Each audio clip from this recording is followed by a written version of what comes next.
കേരളത്തിലെ മുസ്ലിം സമുദായത്തിൻ്റെ മതകീയമായ സംരംഭങ്ങൾക്ക് നേതൃത്വം നൽകിക്കൊണ്ടിരിക്കുന്ന സമസ്ത കേരള ജമിയത്തുൽ ഉലമായുടെ രണ്ട് സുപ്രധാന ഉപഘടകങ്ങൾ മഹല്ല്, പള്ളി തുടങ്ങിയവ ഭരണം നടത്തിക്കൊണ്ടിരിക്കുന്ന മഹല്ല് ജമാഅത്തുകളുടെ കൂട്ടായ്മയാണ് സമസ്ത കേരള സുന്നി മഹല്ല് ഫെഡറേഷൻ. മദ്രസ അതുപോലെ മതവിദ്യാഭ്യാസ സ്ഥാപനങ്ങളുടെ കൂട്ടായ്മയാണ് സമസ്ത കേരള മദ്രസ മാനേജ്മെൻറ്റ് അസോസിയേഷൻ. ഈ രണ്ട് സംഘടനകളുടെ ആഭിമുഖ്യത്തിൽ വളരെ പ്രസക്തമായ രണ്ട് വിഷയങ്ങൾ ഉയർത്തിപ്പിടിച്ചുകൊണ്ട് നാളെ രാജ്ഭവനിലേക്ക് നടക്കുന്ന മാർച്ചും അതോടനുബന്ധിച്ച് നടക്കുന്ന ധർണയും അത് സംബന്ധമായിട്ടുള്ള ഒരു പ്രസ് കോൺഫറൻസാണ് ഇവിടെ വിളിച്ചു ചേർത്തിട്ടുള്ളത്. കഴിഞ്ഞ പാർലമെൻറ്റ് സമ്മേളനത്തിൽ വളരെ ധൃതി പിടിച്ച് അവതരിപ്പിച്ചിട്ടുള്ള വഖഫ് ഭേദഗതി ബില്ല്, അതിൽ ഒളിഞ്ഞുകിടക്കുന്ന ധാരാളം അനിശ്ചിതത്വങ്ങളും വളരെ മുസ്ലിം സമുദായത്തിൻ്റെ പുരോഗതിക്ക് തടസ്സം നിൽക്കുന്ന വിവിധ പ്രയാസങ്ങളും ചൂണ്ടിക്കാണിച്ചുകൊണ്ട് അതിനെതിരെ പാർലമെൻറ്റ് അംഗങ്ങൾ നടത്തിയിട്ടുള്ള വളരെ ശക്തമായ പ്രതിഷേധത്തെ തുടർന്ന് അത് JPC ജോയിൻറ്റ് പാർലമെൻ്ററി കമ്മിറ്റിക്ക് വിട്ട് അത് ഇപ്പോൾ അവരുടെ മുമ്പിലാണുള്ളത്. ഈ പാർലമെൻറ്റ് സമ്മേളനത്തിൽ അത് പാസ്സാക്കും എന്ന് ഭീഷണി മുഴക്കിയിരുന്നുവെങ്കിലും അത് പാസ്സാക്കാൻ തടസ്സവാദങ്ങൾ ഉന്നയിച്ചുകൊണ്ട് ഈ സമ്മേളനത്തിൽ അത് പാസ്സാക്കുന്നില്ലെന്നാണ് മനസ്സിലാക്കുന്നത്. അതിൻ്റെ ഭവിഷ്യത്തുകളെക്കുറിച്ച് ബഹുജനങ്ങളെയും വേണ്ടപ്പെട്ടവരെയും ബോധ്യപ്പെടുത്തുന്നതിനു വേണ്ടി ഈ രണ്ട് സംഘടനകളുടെയും സംയുക്താഭിമുഖ്യത്തിൽ കേരളത്തിലും കേരളത്തിന് പുറത്തും നടത്തിക്കൊണ്ടിരിക്കുന്ന പ്രക്ഷോഭ പരിപാടികളിലെ ഏറ്റവും ശ്രദ്ധേയമായ ഒരു പരിപാടിയാണ് നാളെ രാജ്ഭവനിലേക്കുള്ള മാർച്ചും ധർണയും. ഇത് സംബന്ധമായി കൂടുതൽ വിശദാംശങ്ങൾ സുന്നി മഹല്ല് ഫെഡറേഷൻ്റെ സംസ്ഥാന വർക്കിംഗ് സെക്രട്ടറി കൂടിയായിട്ടുള്ള ബഹുമാന്യനായ അബ്ദുസമദ് പൂക്കോട്ടൂർ നിങ്ങൾക്ക് മുമ്പിൽ സമർപ്പിക്കും. അതിനുവേണ്ടി അദ്ദേഹത്തോട് അപേക്ഷിക്കുന്നു.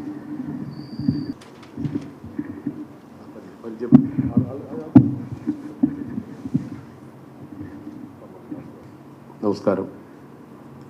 സുന്നി മഹല്ല് ഫെഡറേഷൻ മഹല്ലുകൾ കേന്ദ്രീകരിച്ചുകൊണ്ടുള്ള പള്ളികൾ, മദ്രസകൾ മുതലായ സംവിധാനങ്ങളുടെ മാനേജിംഗ് കമ്മിറ്റിയായ മഹല്ല് കമ്മിറ്റികളുടെ ഒരു കൂട്ടായ്മയാണ്.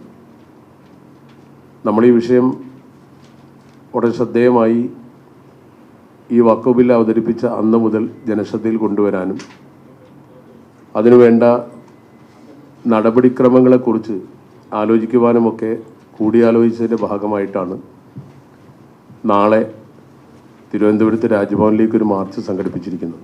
ഇവിടെ നമ്മുടെ ഉദ്ദേശം ഇതിൻ്റെ വസ്തുത ബോധ്യപ്പെടുത്തുകയും ഉത്തരവാദപ്പെട്ടവർക്ക് ഇതേക്കുറിച്ചുള്ള പരാതി സമർപ്പിക്കുകയും ജനശ്രദ്ധ ആകർഷിക്കുകയും ചെയ്യുക എന്നതാണ്.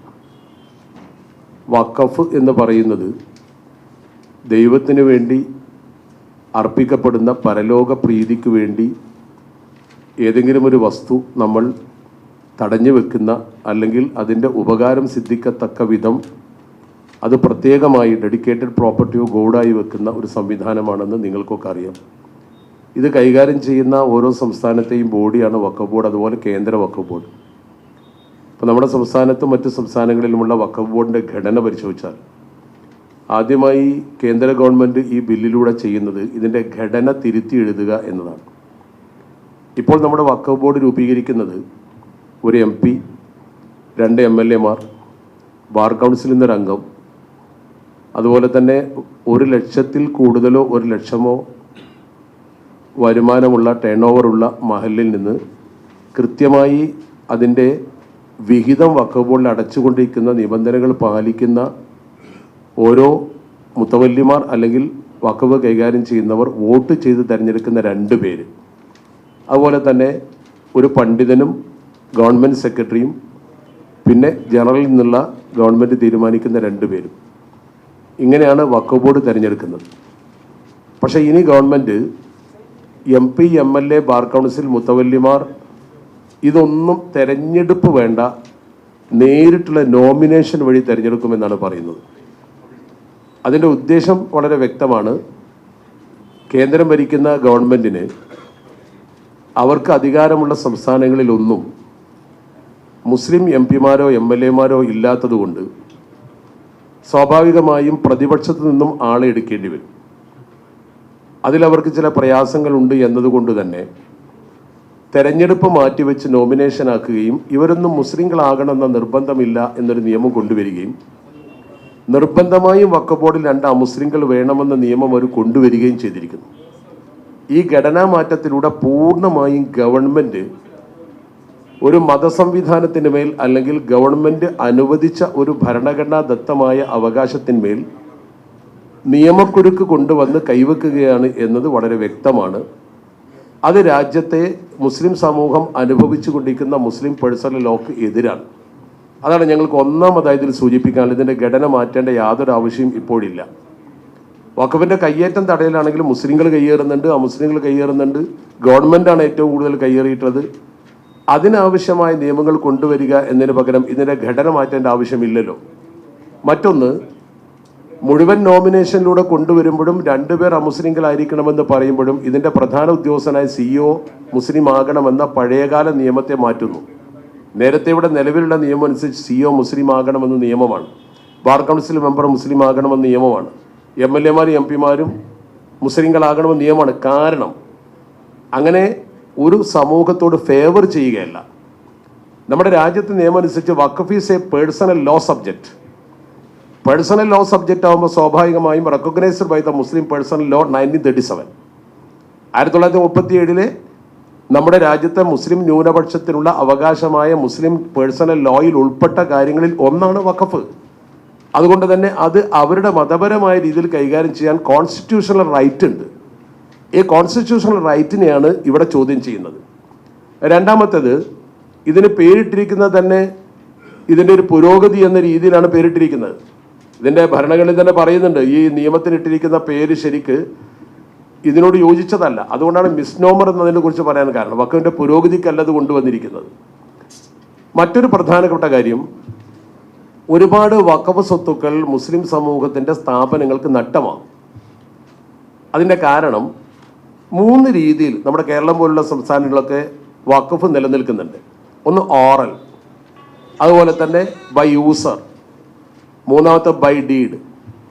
ഇതിൽ ബൈ ഡീഡ് എന്ന് പറയുന്ന ആധാരമുള്ളത് ആര്, എന്ന്, എപ്പോൾ, എന്തിന് വഖഫ് ചെയ്തു എന്ന് സൂചിപ്പിക്കുന്ന കൃത്യമായ രേഖയുള്ളത് നിലനിൽക്കും എന്നാണ് ഈ പുതിയ ഭരണപരിഷ്കാരത്തിൽ അല്ലെങ്കിൽ പുതിയ നിയമപരിഷ്കാരത്തിൽ പറയുന്നത്. അതേസമയം നമ്മുടെ നാട്ടിലൊക്കെ പഴയ കാലഘട്ടത്തിൽ കുറേ വഖഫ് സ്വത്തുക്കളുണ്ട്. ഏതെങ്കിലും ജന്മിമാർ, ഇപ്പോൾ ഉദാഹരണമായി കേരളത്തിലൊക്കെ, അതുപോലെ ഇന്ത്യയിൽ പല സ്ഥലത്തും അമുസ്ലിങ്ങളായ കുറേ ആളുകൾ പള്ളിക്ക് സ്ഥലം കൊടുത്തിട്ടുണ്ട്. അതുപോലെ തന്നെ അവർ അമ്പലത്തിനും ചർച്ചിനുമൊക്കെ സ്ഥലം കൊടുത്തിട്ടുണ്ട്. ജാതി മത ഭേദമന്യേ പുണ്യകർമ്മം ദൈവത്തിൽ നിന്ന് പ്രതീക്ഷിച്ചുകൊണ്ട് ഫലപ്രാപ്തിക്ക് വേണ്ടി പലരും അങ്ങനെ ചെയ്തിട്ടുണ്ട്.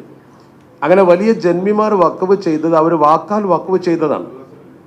ചില ആളുകളോ അത് ഉപയോഗത്താൽ വഖഫായി മാറിയതാണ്. ഈ 2 രീതിയിൽ കേരളത്തിൽ വഖഫുണ്ട്. ഇത് രജിസ്റ്റർ ചെയ്യപ്പെട്ടിട്ടുള്ളത് പഴയ മദ്രാസ് സർവേ കമ്മീഷന്റെ സർവേ അനുസരിച്ചുകൊണ്ട് ഇത് രജിസ്റ്റർ ചെയ്യാൻ വേണ്ടിയുള്ള അപേക്ഷയിൽ എൻ്റെ കോളത്തിൽ എഴുതും ഇത് പള്ളിക്ക് വേണ്ടി ഉപയോഗപ്പെടുത്തിയതായി കാണുന്നു. വേറെ അവകാശവാദം ആരും അതിന് ഉന്നയിച്ചിട്ടില്ല. മറ്റൊന്ന്, ഇത് ഇന്നയാൾ വാക്കാൽ വഖഫ് ചെയ്തതാകുന്നു. മറ്റൊരു കൃത്യമായ ഡീഡ് അതിനില്ല.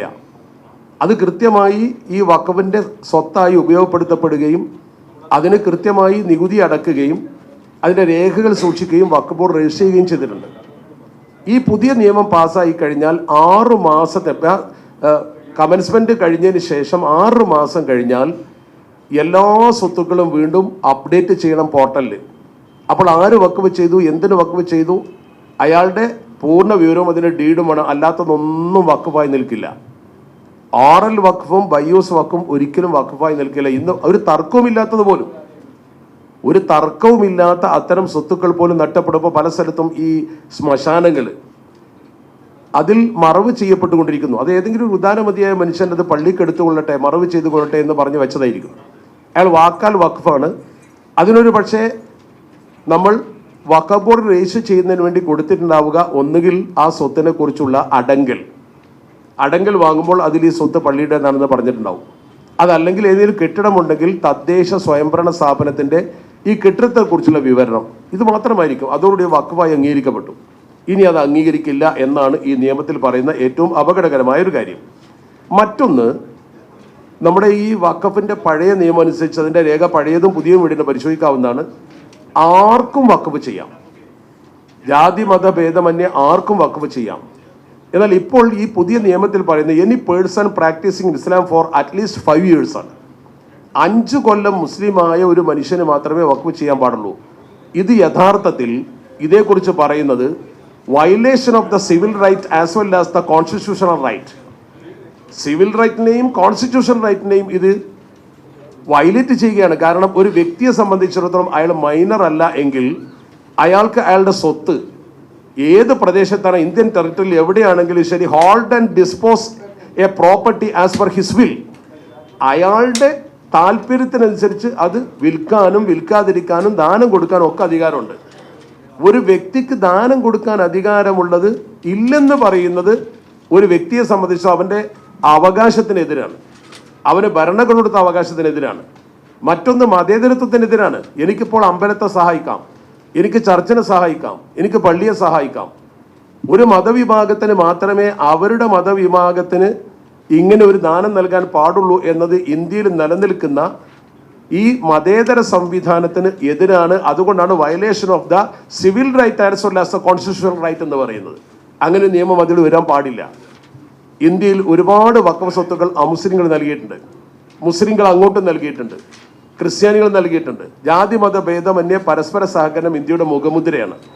അതുപോലെ തന്നെ ഇതിലുള്ള മൂന്നാമത്തെ വളരെ പ്രധാനപ്പെട്ട ഒരു അപകടം, ഇപ്പോൾ കേസിൽ നിൽക്കുന്നതോ വിധി പറയാൻ നിൽക്കുന്നതോ ആയ ഒരു വസ്തു ഈ നിയമം പാസ്സായി കഴിഞ്ഞാൽ തർക്കഭൂമിയാണെങ്കിൽ നിയമത്തിൽ പറയുന്നത് any government property identified or declared as Waqf property. ഒരു പ്രദേശത്തുള്ള സ്വത്ത് അത് ഗവൺമെന്റ് പ്രോപ്പർട്ടി, ഗവൺമെന്റ് പിടിച്ചടക്കിയതാണ്, അതിന് കേസുണ്ട്. പക്ഷേ അത് വഖഫ് പ്രോപ്പർട്ടിയാണ് എന്ന് before or after the commencement of this act അങ്ങനെയാ പറയുന്നത്. മുമ്പോ ഈ നിയമം വന്നിട്ടോ ഇങ്ങനെ തർക്കമുള്ള ഭൂമിയാണ് shall not be deemed to be a വഖഫ് പ്രോപ്പർട്ടി. അത് വഖഫ് പ്രോപ്പർട്ടി അല്ല. അതൊരു അപകടകരമായ നിയമമല്ല. ഒരു കേസ് നിൽക്കുന്ന ഭൂമി കോടതി വിധി പറയുമ്പോൾ വഖഫ് പ്രോപ്പർട്ടി അല്ല എന്ന് പറയാൻ പാടുണ്ടോ നിയമത്തിൽ? ശരിയല്ല. ഇങ്ങനെയുള്ള അപാകതകളാണ് ഞങ്ങൾ ചൂണ്ടിക്കാണിക്കുന്നത്. മാത്രമല്ല, ഇങ്ങനെ ഏതെങ്കിലും ഒരു പ്രദേശത്ത് വഖഫ് പ്രോപ്പർട്ടിക്ക് മേൽ എന്തെങ്കിലും ഒരു അവകാശവാദമോ തർക്കമോ ഉണ്ടെങ്കിൽ നിലവിലുള്ള സംവിധാനം അനുസരിച്ച് അതിന് പരിഹാരം കാണേണ്ടത് വഖഫ് ട്രിബ്യൂണലാണ്. ട്രിബ്യൂണൽ എന്ന് പറഞ്ഞാൽ വഖഫ് ബോർഡിൻ്റെതല്ല. ട്രിബ്യൂണൽ എങ്ങനെ കോൺസ്റ്റിറ്റ്യൂട്ട് ചെയ്യുന്നു എന്ന് ഇതിൻ്റെ നിയമത്തിൽ പറഞ്ഞിട്ടുണ്ട്. പഴയ നിയമത്തിൽ കൃത്യമായി പറയുന്നു, പുതിയ നിയമത്തിലും പറയുന്നു. ഗവൺമെന്റ് നിയമിക്കുന്ന ഒരു ജഡ്ജിയാണ്, സിവിൽ ഓർ ക്രിമിനൽ ജഡ്ജി, മുൻസിഫ് അല്ലെങ്കിൽ മജിസ്ട്രേറ്റ്. ഒന്നുകിൽ മുൻസിഫ് എന്ന് പറഞ്ഞാൽ സിവിൽ കോടതിയുടെ ജഡ്ജി അല്ലെങ്കിൽ ക്രിമിനൽ കോടതിയുടെ ജഡ്ജി. മിക്കവാറും സിവിൽ കോർട്ടിന്റെ അധികാരമുള്ള ഒരു ജില്ലാ ജഡ്ജിയുടെ പവറുള്ള ആളായിരിക്കും ഈ ട്രിബ്യൂണലിന്റെ തലപ്പത്തിരിക്കുന്നയാൾ. അതുകൊണ്ട് അദ്ദേഹത്തിന്റെ നേതൃത്വത്തിലാണ് വിധി പറയുന്നത്. അതുകൊണ്ട് തന്നെ വഖഫ് ബോർഡല്ല വിധി പറയുന്നത്. ഏതൊരു അഡ്വക്കേറ്റിനും അവിടെ ചെന്ന് ആർഗ്യൂ ചെയ്ത് ഇത് വഖഫാണോ അല്ലയോ എന്ന് രേഖ കൊടുത്തുകൊണ്ട് തെളിയിക്കേണ്ട അവകാശമുണ്ട്. അല്ല വഖഫ് ബോർഡ് അങ്ങനെ പിടിച്ചെടുക്കാൻ പോകുന്നതല്ല. അതുകൊണ്ട് തന്നെ ഈ ട്രിബ്യൂണലിന്റെ അധികാരത്തെ ഇല്ലായ്മ ചെയ്യുകയാണ്. ചിലരൊക്കെ വർഗീയ വിദ്വേഷം വമിപ്പിക്കുന്ന രീതിയിൽ വഖഫ് ട്രിബ്യൂണൽ എന്ന് പറയുന്നതും വഖഫ് ബോർഡും ഏത് ഭൂമിയും പിടിച്ചടക്കുന്നവരാണ് എന്നാണ് പറയുന്നത്. എന്നാൽ ഞാൻ നിങ്ങളോട് ഒന്ന് പരിശോധിക്കാൻ ആവശ്യപ്പെടുന്നു. കേരളത്തിലെ വഖഫ് ട്രിബ്യൂണൽ നേരത്തെ കൊല്ലത്തുണ്ടായിരുന്നു, അതുപോലെ തന്നെ എറണാകുളത്തുണ്ടായിരുന്നു, കോഴിക്കോട്ടുണ്ടായിരുന്നു. ഇപ്പോൾ കോഴിക്കോട്ട് മാത്രമേ ഉള്ളൂ. ഈ വഖഫ് ട്രിബ്യൂണലിൽ ജില്ലാ ജഡ്ജി എന്ന സ്റ്റാറ്റസിൽ ഇരുന്നിട്ടുള്ള ആളുകൾ ആരൊക്കെയാണ്? നിങ്ങളൊന്ന് പരിശോധിക്കൂ. ഏറ്റവും കൂടുതൽ ഇരുന്നിട്ടുള്ള ആളുകൾ ആരാണ്? ഒന്ന് സോമനാണ്, ഒന്ന് ലക്ഷ്മണനാണ്, ഒന്ന് പൗലോസ് ആണ്, ഒന്ന് ശിവപ്രസാദ് ആണ്, ഒന്ന് വിൻസെന്റ് ആണ്, ഇപ്പോൾ രാജൻ തട്ടിലാണ്, ശാരംഗധരനാണ്, അലി മുഹമ്മദ് നസീറ എന്ന 2 മുസ്ലിങ്ങൾ ഇരുന്നായിട്ട് എനിക്കറിയുള്ളൂ. നിങ്ങൾ പരിശോധിച്ചോളൂ. അവിടെ നിൽക്കുന്ന ജഡ്ജി വഖഫ് ബോർഡിന്റെ പ്രതിനിധിയല്ല, ഗവൺമെന്റ് നോമിനിയാണ്. അയാൾ ജഡ്ജിയാണ്. അവിടെ അയാൾ നീതി ചെയ്യുന്നില്ല എന്ന് പറയുന്നതിന് എന്താ അർത്ഥമാണുള്ളത്? ആ വഖഫ് ട്രിബ്യൂണലിന്റെ അവകാശത്തെ വെട്ടിക്കുറച്ചുകൊണ്ട് അത് കലക്ടറിലേക്ക് നിക്ഷിപ്തമാക്കുക. ആർബിട്രറി കലക്ടർ എന്തൊരു വിഷയം വന്നാലും ഫോർവേഡ് ടു കലക്ടർ. ഒരു തർക്കം വന്നാൽ പിന്നെ അത് ഒരു സ്ഥലത്ത് മറവ് ചെയ്തുകൊണ്ടിരിക്കുന്നു, അല്ലെങ്കിൽ പള്ളിയിൽ നമസ്കരിച്ചുകൊണ്ടിരിക്കുന്നു, അല്ലെങ്കിൽ മക്ബറയിൽ ഇപ്പോൾ ഉദാഹരണം ഭീമാപള്ളി പോലുള്ള മക്ബറ ഉദാഹരണം, അവിടെ ആണ്ടോ നേർച്ചയോ അല്ലെങ്കിൽ എന്തെങ്കിലുമൊക്കെ നടന്നുകൊണ്ടിരിക്കുന്നു, ഒരു തർക്കം ഒരാളൊരു ഫയൽ ചെയ്തു, ഉടനെ അതെന്താ ചെയ്യേണ്ടത്? ഫോർവേഡ് ചെയ്യും കലക്ടർക്ക്. കലക്ടർ അതവിടെ നിർത്തിവെക്കും, പിന്നെ ഒന്നും ചെയ്യാൻ പാടില്ല. ഈ ഒരു നിയമം രാജ്യത്ത് ദൂരവ്യാപകമായ പ്രത്യാഘാതം ഉണ്ടാക്കും എന്നതാണ് ഞങ്ങൾ പറയുന്നത്. അതേസമയത്ത് നിയമം കൊണ്ടുവന്ന ആളുകൾ പറയുന്നത് ഇത് കയ്യേറ്റം തടയാനാണെന്നാണ്. കയ്യേറ്റം തടയാനാണെങ്കിൽ ഒരു വഖഫ് ഭൂമി ഒരാൾ മിസ്യൂസ് ചെയ്താൽ നിലവിലുള്ള നിയമം എന്താണ്? Rigorous imprisonment. ഇംപ്രിസൺമെന്റ് അങ്ങനെയാ, കഠിന തടവ്. ഇപ്പൊ ഈ നിയമത്തിലോ സിമ്പിൾ ഇംപ്രിസൺമെന്റ്. അങ്ങനെയാണോ സംരക്ഷണത്തിന് നിയമം കൊണ്ടുവരേണ്ടത്? വൈരുദ്ധ്യമല്ലേ അത്? അതുകൊണ്ട് തന്നെ ഈ വൈരുദ്ധ്യത്തെ ഞങ്ങൾ എടുത്തു കാണിക്കുന്നു. ന്യായമായ അവകാശം ഞങ്ങൾ പറയുന്നു. ഇതാണ് ഞങ്ങൾക്ക് ഇതിൽ പറയാനുള്ള പ്രധാനപ്പെട്ട. ഈ നിയമം പരിശോധിച്ചാൽ ഇതിൽ കൃത്യമായി ഈ പറഞ്ഞ കാര്യങ്ങളൊക്കെ കാണാൻ കഴിയും. വൈരുദ്ധ്യം നിറഞ്ഞ ഒരു നിയമം കൊണ്ടുവന്നുകൊണ്ട് വഖഫ് ബോർഡിന്റെ സംവിധാനത്തെ തകർക്കാനുള്ള പ്രവർത്തനമാണ് നടന്നുകൊണ്ടിരിക്കുന്നത്. അതോടൊപ്പം തന്നെ രണ്ടാമത്തെ ഒരു കാര്യം ഞങ്ങൾ ഇതിൽ കൂട്ടിച്ചേർക്കുന്നത്, മദ്രസകൾക്കെതിരെ പ്രിയങ്ക അനുങ്കോ എന്ന് പറയുന്ന national commission for protection of child rights NCPCR അദ്ദേഹം ഒരു 70ഓളം പേജുള്ള റിപ്പോർട്ട് അവതരിപ്പിച്ചു. ഈ റിപ്പോർട്ടിൽ അദ്ദേഹം പ്രത്യേകമായി ചില മദ്രസകളെ കുറിച്ചാണ് പറയുന്നത്. ഇത് മദ്രസകളെ കുറിച്ച് തെറ്റിദ്ധാരണ ഉണ്ടാക്കുന്നുണ്ട്. ഇപ്പൊ കേരളത്തിലെ മദ്രസകളെ കുറിച്ചും ഇന്ത്യയിലെ മദ്രസകളെ കുറിച്ചും ഒക്കെ അന്വേഷിച്ച കമ്മീഷൻ പറഞ്ഞിട്ടുള്ളത്, മദ്രസകൾ എന്ന് പറയുന്നത് they serve as an important instrument of the identity maintenance of the community. Muslim കമ്മ്യൂണിറ്റിയുടെ ഐഡന്റിറ്റി മെയിൻറ്റെയിൻ ചെയ്യുന്ന ഒരു ഇൻസ്ട്രുമെന്റ് ആണ് മദ്രസ എന്നാണ് ഇതുവരെ പറഞ്ഞിട്ടുള്ളത്. സച്ചാർ അങ്ങനെ പറഞ്ഞിട്ടുള്ളത്. അങ്ങനെയാണ് നമ്മുടെ രാജ്യത്തെ മദ്രസകളുടെ അവസ്ഥ. ആ മദ്രസകളിൽ ഇവർ കണ്ടത് എന്ന് പറഞ്ഞുകൊണ്ട് ചില കാര്യങ്ങൾ രേഖപ്പെടുന്നുണ്ട്. ഇതിൽ ഏറ്റവും അപകടകരമായി ഇതിൽ പറയുന്ന ഒരു കാര്യം, ഇതിന്റെ ചില പേജുകളിൽ പറയുന്ന 10ാമത്തെ പേജിൽ പറയുന്ന ഒരു കാര്യം, ഒരു കുട്ടിയെ ഞങ്ങൾ കണ്ടെത്തി. ആ കുട്ടി 8 വർഷം മുമ്പ് കാണാതെ പോയിരുന്ന കുട്ടിയാണ്. ആ കുട്ടിയെ കണ്ടെത്തിയപ്പോൾ ആധാർ കാർഡ് മാറ്റാൻ വേണ്ടി ആ കുട്ടി ഒരു കേന്ദ്രത്തിൽ വന്നിരിക്കുന്നു. ആ കുട്ടിയുടെ പേര് മുഹമ്മദ് അസ്ഹർ എന്നാക്കിയിരിക്കുന്നു. Name changed for the purpose of protecting the identity of minor. ഈ നെയിം ചേഞ്ച് ചെയ്തപ്പോൾ ഇവൻ ആരായിരുന്നു? ഇവന്റെ പേര് രാഹുൽ എന്നായിരുന്നു. അപ്പോൾ മദ്രസയിലാണ് അവൻ പഠിച്ചിരുന്നത്. രാഹുൽ ഒരു കേന്ദ്രത്തിൽ വന്ന് പേര് മാറ്റുമ്പോൾ അവന്റെ പേര് മുഹമ്മദ് അസ്ഹർ ആയിരിക്കുന്നു. അത് മദ്രസയുടെ പ്രവർത്തനമാണെന്നാണ് പറയുന്നത്. തെളിവുകളൊന്നുമില്ല. മറ്റൊന്ന് ഇതുപോലെ പറയുന്നത്, NCPCR അന്വേഷിച്ച് കണ്ടെത്തി എന്ന് പറയുന്ന ബീഹാറിലെ ഒരു മദ്രസയെ കുറിച്ച് പറയുന്നു. Children's were trained to make bombs. മദ്രസയിൽ ബോംബ് ഉണ്ടാക്കാൻ പഠിപ്പിക്കുകയാണ്. വേറെ തെളിവുകളൊന്നുമില്ല. അതുകൊണ്ട് എല്ലാ മദ്രസയും അടച്ചുപൂട്ടണം, ഇതാണ് അവരുടെ താല്പര്യം. ആ മദ്രസകൾ അടച്ചുപൂട്ടണം എന്ന രീതിയിലാണ് ഇവർ പ്രഖ്യാപിക്കുന്നത്. ഈ തരത്തിൽ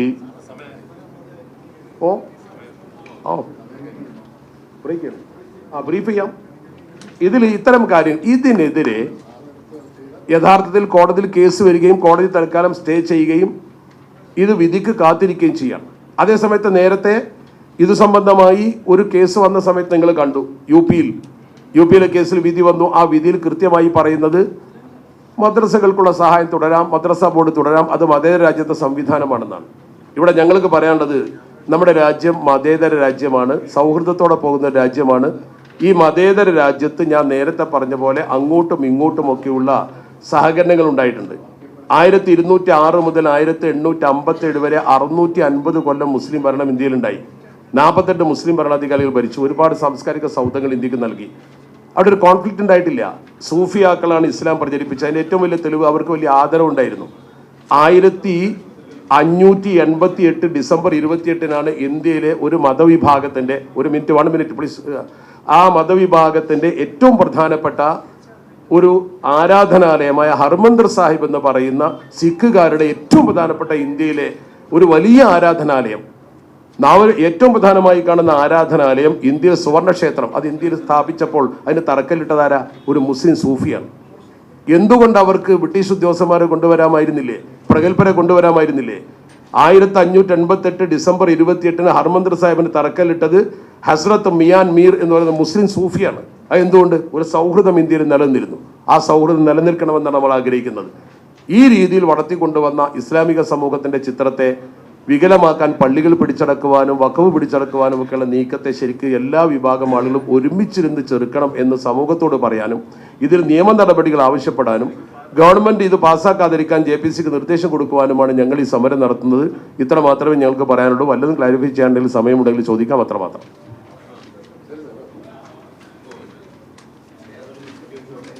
ഓ ആ ചോദിച്ചോളൂ. ആരാ ചോദിക്കുന്നത്?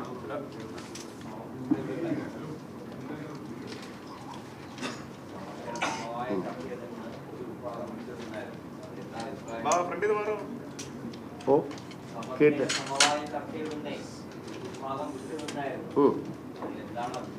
അവരെ കുറിച്ച് പാണക്കാട് സെയ്ദ് സാദിഖ് അലി ശിഹാബ് തങ്ങളും ജിഫ്രി മുത്തുക്കോയ തങ്ങളും ഇന്നലെ കൃത്യമായി മീഡിയകളോട് കാര്യങ്ങൾ പറഞ്ഞിട്ടുണ്ട്. അത് നിങ്ങൾ കേട്ടിട്ടുമുണ്ട്, റിപ്പോർട്ട് ചെയ്തിട്ടുമുണ്ട്. ഇന്നത്തെ പത്രങ്ങളിൽ പ്രിന്റഡ് മീഡിയയിലും വിഷ്വൽ മീഡിയയിലും അതുണ്ട്. പിന്നെ ഇനി അതിലൊരു ക്ലാരിഫിക്കേഷൻ്റെ ആവശ്യം ഞങ്ങളുടെ ഭാഗത്തുനിന്ന് ഇല്ലല്ലോ. ഞങ്ങൾക്ക് പറയാനുള്ളത് ബോധ്യപ്പെടുത്തി, അതവർ സ്വീകരിച്ചു. തുടർന്ന് ചർച്ച നടത്തും എന്നവർ പറഞ്ഞിട്ടുമുണ്ട്. ഞങ്ങൾ ചർച്ചയ്ക്ക് വിളിച്ചിട്ടാണ് പോയത്. നേരത്തെ ഡേറ്റ് വെച്ച് മലപ്പുറത്തെ ടൂറിസ്റ്റ് ഹോം ബുക്ക് ചെയ്ത് ഞങ്ങളെ വിളിച്ചു, ഞങ്ങൾ പോയി. മറുഭാഗം വന്നില്ല. എന്തുകൊണ്ട് വന്നില്ല എന്ന് അവരോടാണ് ചോദിക്കേണ്ടത്.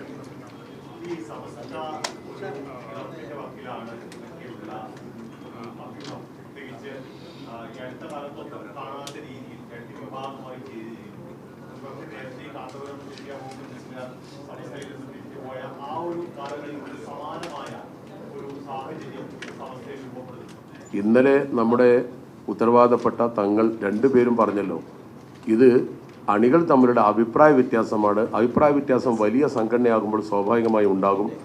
നിങ്ങൾ ഉദ്ദേശിക്കുന്നത് പോലെയോ അല്ലെങ്കിൽ മറ്റു ചിലർ പറയുന്നത് പോലെയോ ഒരു പിളർപ്പോ ഒരു വിഭാഗീയതയോ സമസ്യയിൽ ഒരിക്കലും ഉണ്ടാകാൻ പോകുന്നില്ല. ഇത് ഒരു കുടുംബത്തിലുണ്ടാകുന്ന അഭിപ്രായ വ്യത്യാസമാണ്. അത് തീർക്കാൻ യുക്തരും ശക്തരുമായ നേതാക്കളുള്ള കാലത്തോളം ഒരിക്കലും ഒരു ഭിന്നത പ്രതീക്ഷിക്കേണ്ടതില്ല. അങ്ങനെയൊന്നും സംഭവിക്കുകയുമില്ല. ഞങ്ങൾ ഉറപ്പിച്ചു പറയുന്നു. നമ്മൾ ഈ വിഷയത്തിലാണ് നിൽക്കേണ്ടത്. ഇതിൽ നിന്ന് വല്ലാതെ ഡൈവേർട്ട് ചെയ്ത് പോകണ്ട. എങ്കിലും പറഞ്ഞോളൂ.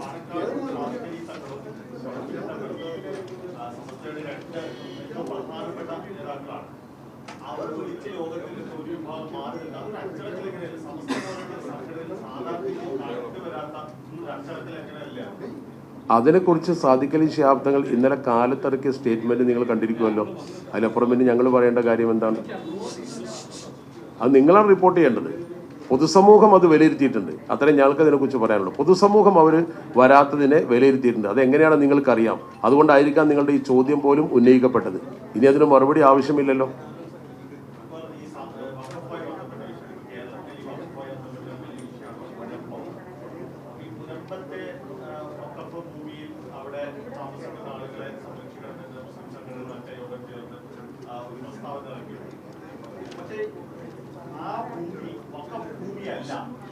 പ്രതിപക്ഷ നേതാവ് പറഞ്ഞിരിക്കും. അതിനെതിരെ കെ.എം. ഷാജി, ബഷീറൊക്കെ വഖഫ് എന്ന് പറഞ്ഞുകൊണ്ടുള്ള ഒരു സ്റ്റേറ്റ്മെന്റ് നടത്തുകയും ചെയ്തു. എന്താണ് നിങ്ങളുടെ അഭിപ്രായം? അത് വഖഫ് ഭൂമിയാണ്, പ്രതിപക്ഷ നേതാവിന്റെ വഖഫ് ഭൂമി അല്ല എന്ന ആ പ്രസ്താവനയോട് യോജിക്കുന്നു?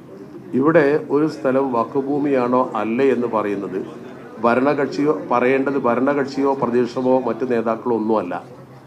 ഒരു വഖഫ് ഭൂമിക്ക് ഒരു വഖഫ് ഡീഡ് ഉണ്ടാവും.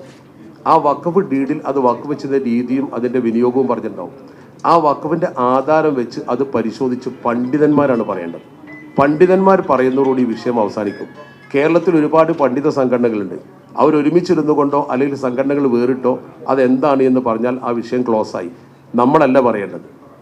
എനിക്കത് പറയണമെങ്കിൽ അതിൻ്റെ ആധാരം പരിശോധിക്കണം. നിങ്ങൾക്കും ആധാരം പരിശോധിക്കേണ്ടി വരും. അത് പരിശോധിച്ചാൽ മാത്രം പോരാ. ആ വാചകത്തിൽ പണ്ഡിതന്മാരെന്താണ് അതിൽ വിവക്ഷ പറയുന്നത് എന്നുകൂടി നോക്കണം. തീർച്ചയായും പണ്ഡിത സംഘടനകൾ ഇടപെടുകയും അതിന് തീരുമാനമുണ്ടാവുകയും ചെയ്യും. അവിടെ വഞ്ചിക്കപ്പെട്ട ആളുകളുണ്ട്. അതായത് അവിടെ വില കൊടുത്ത് വാങ്ങി താമസിക്കുന്ന ആളുകളുണ്ട്, കയ്യേറ്റക്കാരുണ്ട്, റിസോർട്ട് മുതലാളിമാരുണ്ട്. അതൊക്കെ ഒരു വലിയ രാഷ്ട്രീയ ഇഷ്യൂ ആണ്. അതുകൊണ്ട് അത് പരിഹരിക്കാൻ ഗവൺമെൻറ് മുന്നോട്ട് വരുന്നുണ്ട്. ഗവൺമെൻറ്റിനോട് പരിഹരിക്കാൻ വേണ്ടി ഉത്തരവാദപ്പെട്ടവർ മുസ്ലിം സംഘടനകൾ ആവശ്യപ്പെട്ടിട്ടുമുണ്ട്. പരിഹരിക്കപ്പെടുമെന്നാണ് നമ്മൾ പ്രതീക്ഷിക്കുന്നത്.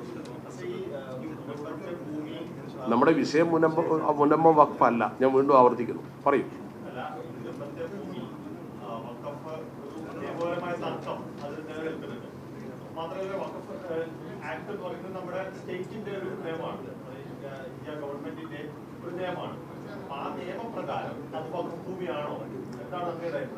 ഒരു കമ്മീഷൻ, കേരളത്തിലെ നിസാർ കമ്മീഷൻ, അതുപോലെ പറവൂർ ജഡ്ജി, അതുപോലെ തന്നെ വിവിധ കോർട്ട് ഓർഡറുകൾ, ഗവൺമെൻറ് ഉത്തരവ്, വഖഫ് ബോർഡ് ഉത്തരവ്, അതിലൊക്കെ പറയുന്നത് വഖഫ് ഭൂമിയാണെന്നാണ്. എന്നിട്ട് പിന്നെ തർക്കം എന്തുകൊണ്ടുണ്ടായി എന്നതാണ് നമ്മുടെ മുന്നിലെ ചോദ്യം. അങ്ങനെ തർക്കം വരുമ്പോഴാണ് ഈ ആധാര പരിശോധനയും പണ്ഡിതാഭിപ്രായം തേടേണ്ടി വരുന്നത്. കോർട്ടും ഗവൺമെൻറ്റും വഖഫ് ബോർഡും അത് വഖഫ് ഭൂമിയാണ് എന്ന് പറയുന്നു. അതിൻ്റെ ഉത്തരവാദിപ്പെട്ട ആളുകൾ ഫാറൂഖ് കോളേജ് പറയുന്ന വഖഫ് ഭൂമി അല്ല, അവർ നേരത്തെ പറയുന്ന കോടതി പറയുന്ന വഖഫ് ഭൂമിയാണ്. ഈ വിഷയത്തിൽ നമ്മളെ സംബന്ധിച്ചിടത്തോളം വഖഫ് ഭൂമിയാണെങ്കിൽ അത് വിൽക്കാൻ പാടില്ല, അതിന് ചില നിബന്ധനകളുണ്ട്. വഖഫ് ഭൂമി വില കൊടുത്ത് വാങ്ങിയ ആളുകൾ അവിടെ താമസിക്കുന്നുണ്ട്. അവർ വില കൊടുത്ത് വാങ്ങിയ ഭൂമിയിൽ നിന്ന് അവരെ പുറത്താക്കണമെങ്കിൽ സ്വാഭാവികമായും അവർക്ക് കൃത്യമായി അതിന് പരിഹാരം നിർദ്ദേശിച്ചു കൊടുക്കേണ്ടി വരും. അത് ചെയ്യേണ്ടത് ഗവൺമെൻറ്റാണ്. അതുകൊണ്ട് തന്നെ ഇതൊരു ബേണിംഗ് ഇഷ്യൂ ആണെന്ന് മാത്രമല്ല ഇരുതല മൂർച്ചയുള്ള ഒന്നാണ്. ഇത് കൃത്യമായ രാഷ്ട്രീയമുണ്ട്. നിങ്ങൾക്കറിയാം, അവിടെ താമസിക്കുന്ന ആളുകളിൽ ബഹുഭൂരിപക്ഷവും ലത്തീൻ കത്തോലിക്കരും അതുപോലെ തന്നെ മറ്റൊരു വിഭാഗം ധീവരരുമാണ്. അവർ UDF-ൻ്റെ കൂടെ നിന്നിട്ട ആളുകളുടെ ബഹുഭൂരിപക്ഷവും. അപ്പോൾ ആ വോട്ട് UDF-ൽ നിന്ന് ഭിന്നിച്ച് ഇന്ത്യ ഭരിക്കുന്ന കക്ഷിയിലേക്ക് പോയാൽ രാഷ്ട്രീയപരമായി നേട്ടമുണ്ടാക്കുന്ന ഒരു സംവിധാനം ഇവിടെ ഇരു മുന്നണികളിൽ നിന്നും ഏതെങ്കിലും ഒരു മുന്നണിക്ക് ലഭ്യമാവും. ആ ഒരു ഇഷ്യൂ ആണ് നീട്ടിക്കൊണ്ടുപോകുന്നുള്ള പ്രധാന കാരണം. അതാണ് രാഷ്ട്രീയ നേതാക്കൾ ഇതിൽ ഇടപെടാൻ കാരണം എന്നാണ് ഞങ്ങൾ മനസ്സിലാക്കുന്നത്. യഥാർത്ഥത്തിൽ അതിൻ്റെ ആധാരം പരിശോധിക്കുകയും പണ്ഡിതാഭിപ്രായം തേടുകയും ചെയ്താൽ വിഷയം തീരും. പണ്ഡിതന്മാർ പറയട്ടെ എന്താണ് ഇത്, നമ്മളല്ല തർക്കിക്കേണ്ടത്.